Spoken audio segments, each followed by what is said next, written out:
Hey, Nefertiti, welcome to the podcast. Thank you so much. You and we've known each other for a few years. We've talked about Yep. our kids and about parenting. Your book, Motherhood So White, where you shared your Mhm. story of becoming a mom through adoption as a Yep. single Black woman.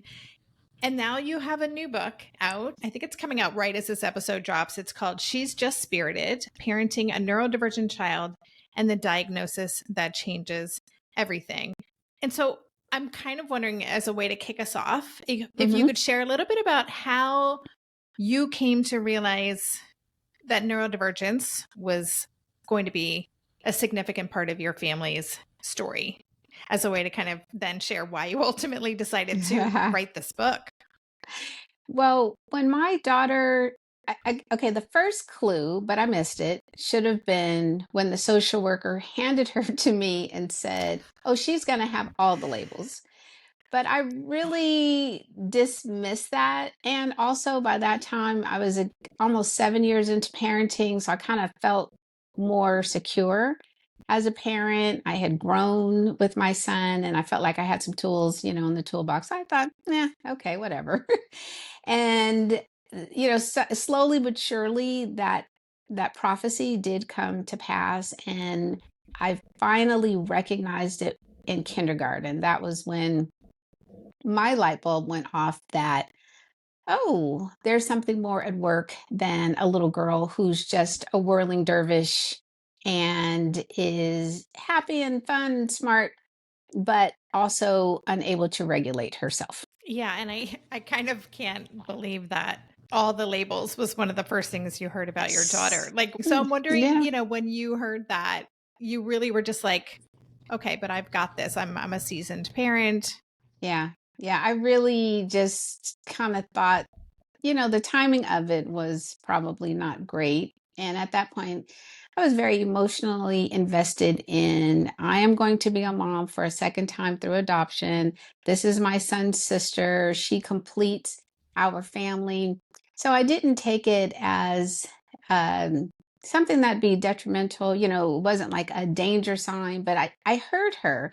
And in that moment, there really wasn't anything I could or was willing to do about it. I wasn't going to be like, oh, well, never mind, you keep her. I wasn't going to do that. So I just kind of went with it and we went on about our day, about our lives.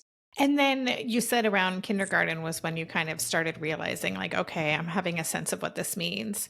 Yeah. And when was that in relation to when you wrote Motherhood So White? Because it's one thing to experience it as a parent, Right. and it's another to say, this is something I really need to write about and share with other people. Trying to think. I think when I was writing Motherhood to White, now that was originally supposed to just be a collection of essays. So I had been kind of writing that story for a number of years, and way before she was conceived or thought of. I didn't even know about her at that point.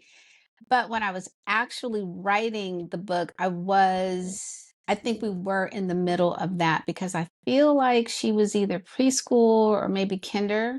Yeah, maybe she was in preschool.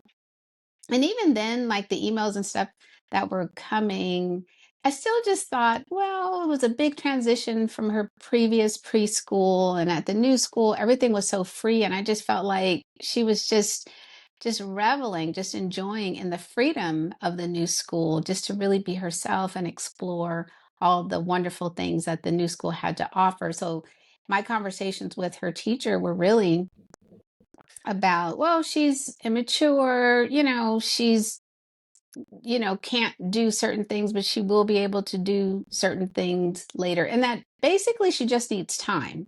And I think I Mhm. thought, oh, around kinder, she should be good because she will have had a whole year in this type of environment. And so as I was writing Motherhood to White, that was still very back burner for me. Like, Mhm.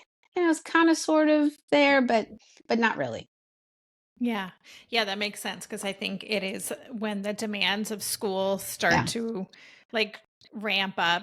I mean, even though kindergarten shouldn't be such a demanding environment, but there Right. are expectations about the way you're going to Yes. attend to the Yes. classroom.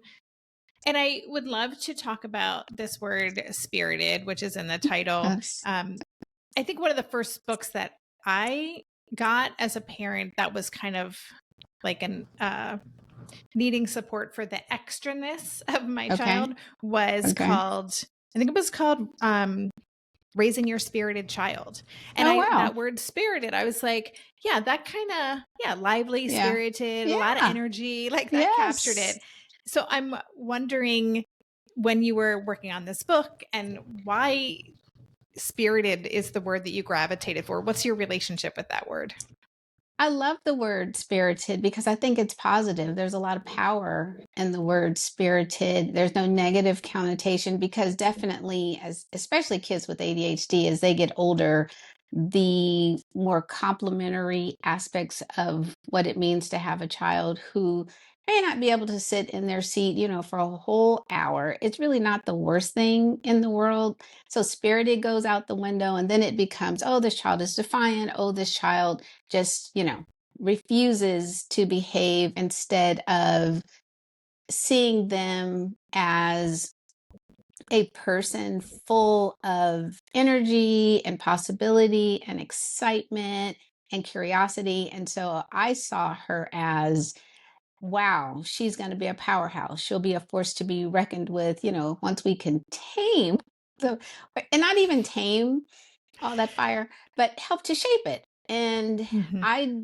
I didn't want to start off from a negative space when Mm-hmm. describing her. And so for me, the best word that I could think of to describe my daughter was, you know what, she's spirited. She's just spirited, and that's okay. Yeah. And then, so would you tell us a little bit about when you started realizing, okay, maybe, there's something else going on here. Maybe I should be seeking out more information in the form of a formal assessment. Like, what was that process Okay. like for you? It was a conversation with one of her kindergarten teachers, and we were standing in the hallway. And by this time, of course, I'm getting blown up with emails just on a regular basis. And so she says, uh, I'm asking, well, what's, kind of checking in, 'cause very present parent at school. So, I'm always around. And she said, well, we're having to redirect her. And so I was like, okay. And so I said, well, how often? And she's like 50 to 60 times per day. And I said, well, that's a lot. And so she said, sometimes it's me with her or the other teacher, and then, if we switch places, and the other teacher is kind of dealing with everyone else. And so I said, okay, that's good information. Now I need to figure out what that's about. And the teacher's first inclination was, well, she's young, and she might be too young for an assessment. It's okay. And I said, yeah, but 50 to 60 times per day is a lot. And I can see where that's taking away from the other kids in the class.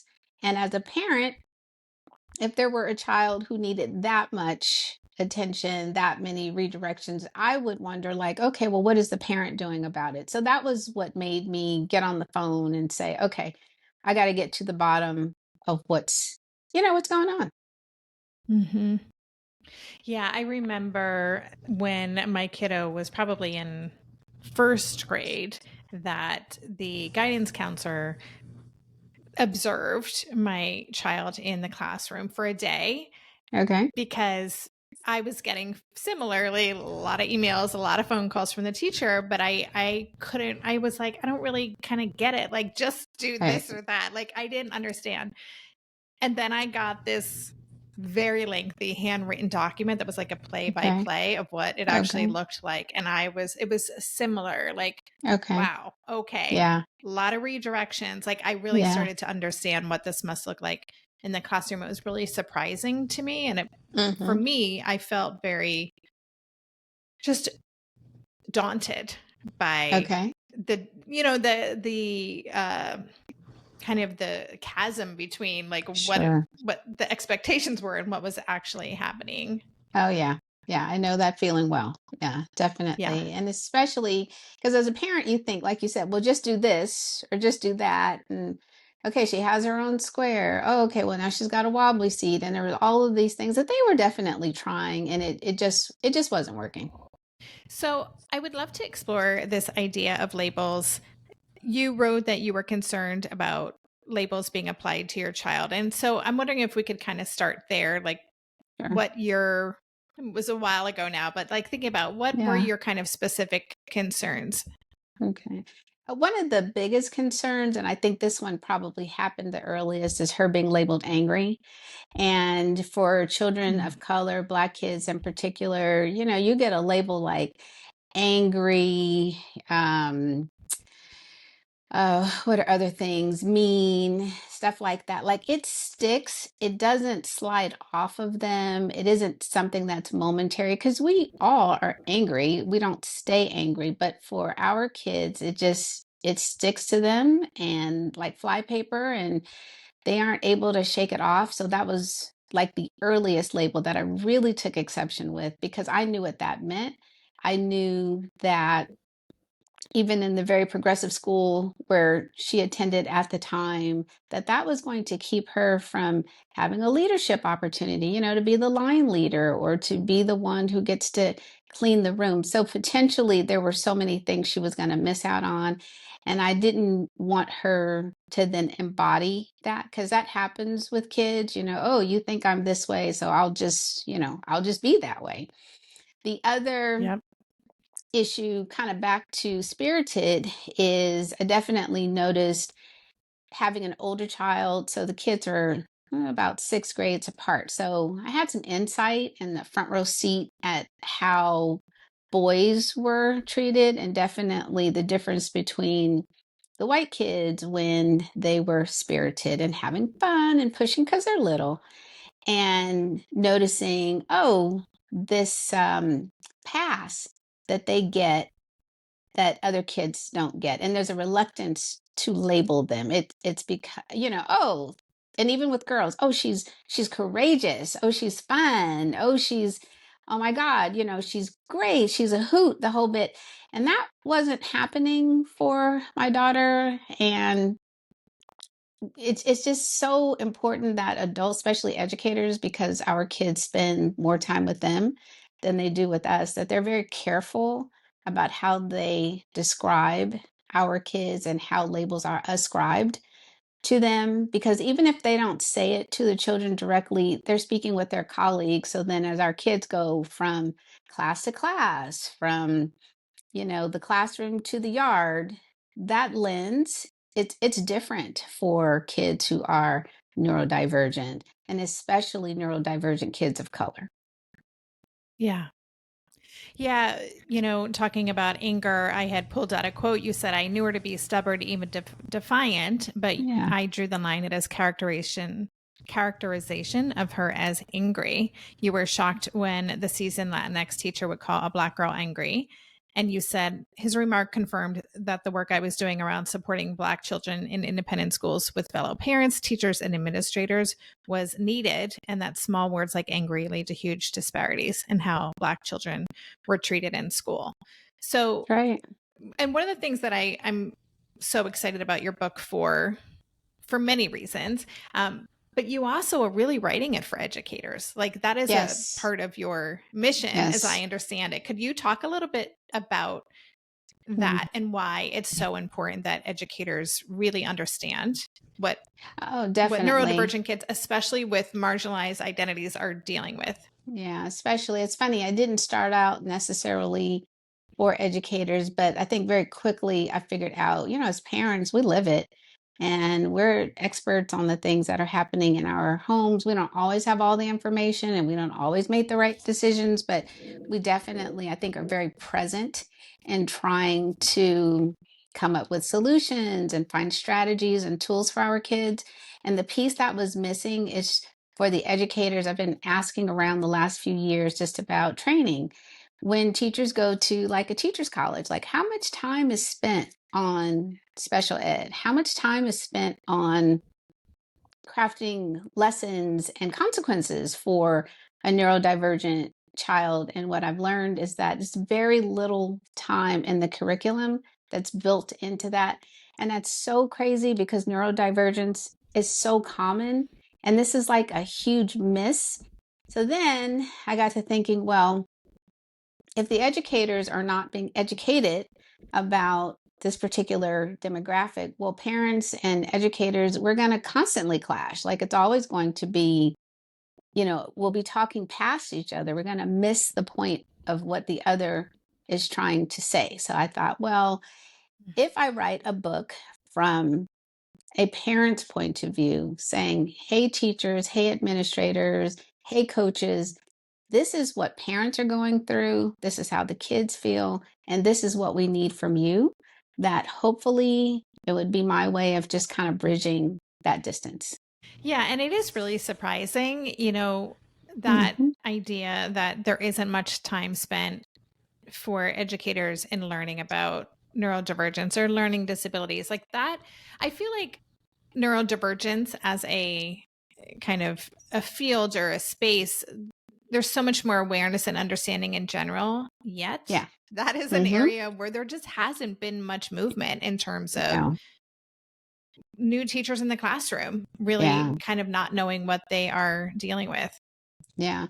And it's a shame because, most people who teach are there because they love the children and they want to make a difference. And their hearts are in the right place and they're trying and they're open. And I know they have a lot on their plates, I get it. And with when they have their teacher ed days and all that stuff, and it's a lot of information to consume. However, it's necessary and it should Yeah. be backed into all of their training because there's no getting around it. Yeah. And just kind of zooming out to speaking about the way that you write this book, I mentioned earlier that I had a chance to blurb the book. I love your writing style so much because it's so honest and thoughtful and just kind of frank. Like, this is how it is. Like, we don't need to it felt so accessible to me. And when you're talking for educators, one of the things that you said in that vein, you said parents are aware that you're underpaid and underappreciated, but we Yeah. need you to remain open and Yes. up to date on the latest pedagogy in supporting diverse learners. Our children's lives depend on it. It's like, Yes, they do. mic drop. Yeah. Yeah. So I also just wanted to touch upon adoption, which again is a lot of what you write about in Motherhood Yeah. So White. But you said Mhm. that adoption added another layer of just it was another factor that you really had to work through as you Mhm. were kind of reconciling and navigating your daughter's neurodivergence. Could you talk about that? Mhm. Yeah. I thought that um the whole nurture versus nature argument debate. And I thought, okay, I have the same household. We're very predictable and that her route, I'm about a routine. We have a routine in place. There's a lot of support, there's a lot of love, there's a lot of kindness. We're surrounded by great people.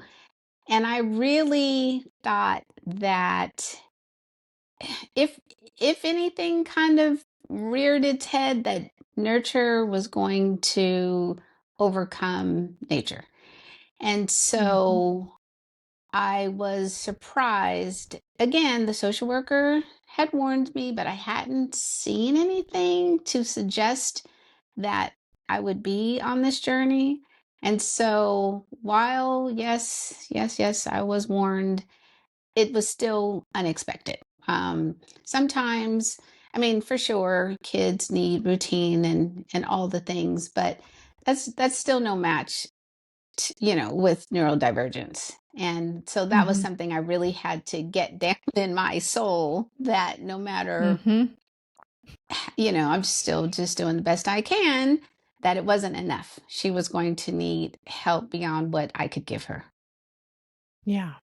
You write about well, you have a chapter called Trying, Failing, and Repeating, which is Yes. about therapies and supports. And you wrote about how you were doing all the things, you were telling all the right people what they needed to do and following the plan.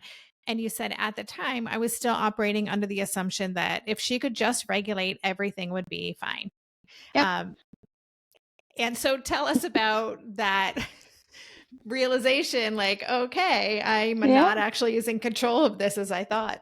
Yeah, yeah. Well, I mean, I really thought, okay, I'm ahead of the game. It's kindergarten, and I'm like, okay, something's up. So let's do something about it. And she went to a great camp that summer.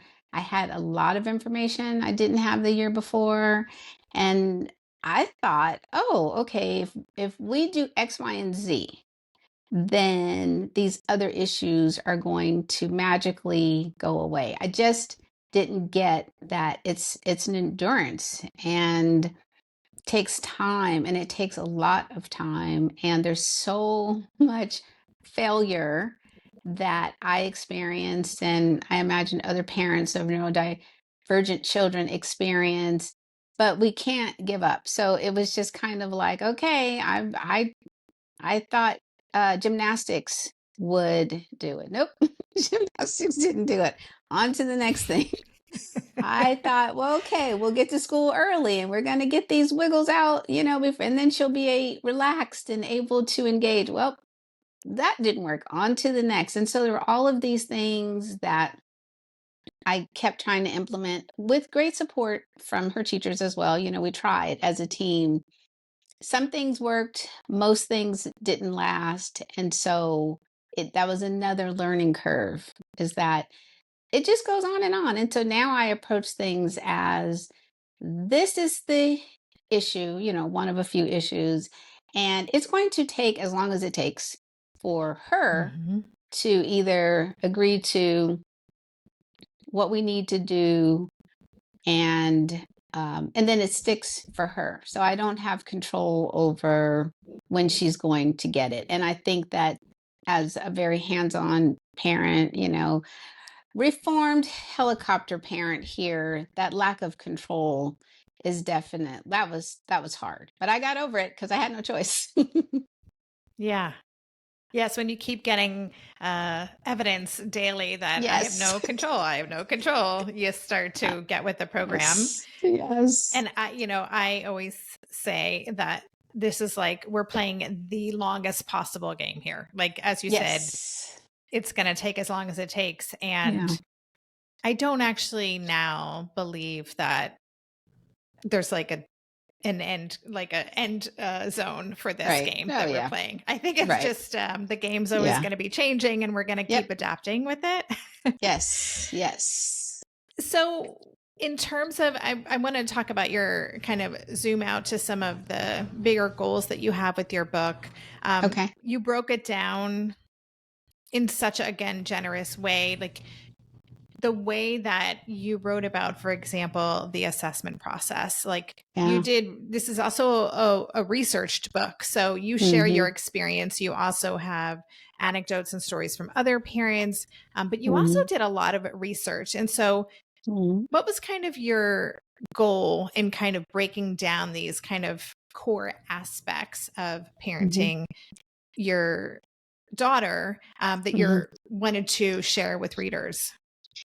Um, just over the last few years, I've been asked by people, like other parents, well, what did you do? Well, how did you do that? And then the big question is always, well, how did you know to do that? And so, Mhm. I'm like, so much trial and error on my part. I go to the ends of the internet, like on a regular basis, and calling friends and asking, okay, well, what did you do? I think the biggest asset is that I've been very open to the process, and so very open to, okay, well, we'll try this. And if that doesn't work, we'll try that. And so those chapters really reflect kind of a distillation of the process. Now it's going to be different naturally for every parent, but there are like some basic things that every person will experience. And certainly the assessment process, whether you go the private route or you go public, or however you have your child assessed, there are certain steps that every parent will take. And I was Mhm. trying to make it like as clear as possible. Like, they're out of your control. Like, you can't skip a step. That was Mhm. basically what I was trying to share. And so that was my thinking. Like, how can I make this as clear and as easy and as accessible so that a very overwhelmed parent, a new parent, won't be like, oh my God, here's a whole bunch of words. I don't know what any of it means. So that's what I was thinking. You know, as you were explaining that, the word I wrote down is mentor, because Okay. I that's really the vibe and energy with which I think, I read the book. Like, it does feel like you're taking these concepts, take, for example, the assessment rabbit hole, if you will. You opened that chapter by saying, it would be disingenuous of me to tell you the mountain of forms parents and caregivers need to complete are not overwhelming, confusing, and at times frustrating. But be frustrated and complete the forms anyway. And I That's was like, right. I mean, really, so to me, you are saying, yeah, okay, let's do it anyway. Yeah. And you do it in a way that feels, um, it's just empowering, because you're kind of taking what I Thanks. think can be absolutely daunting, especially for so many of us as parents have our own neurodivergence and Yeah. overwhelm with those non-preferred tasks and the executive Yeah. function. And you really just make it feel like, okay, I can do this. I've got this. Yeah. And that Okay. to me is one of the biggest gifts of the book. Oh, thank you. I appreciate that. Yeah, I really just, I mean, you have to go through it. There's no getting around that. And I'm also, my daughter's a little older now. I'm trying to teach her that as well. Like, okay, you're frustrated. You're going to take a breath and we're going to push through. Like, we still have to get it done. So, yeah. Yeah. Yeah. So the last chapter of the book is called Dream a New Dream.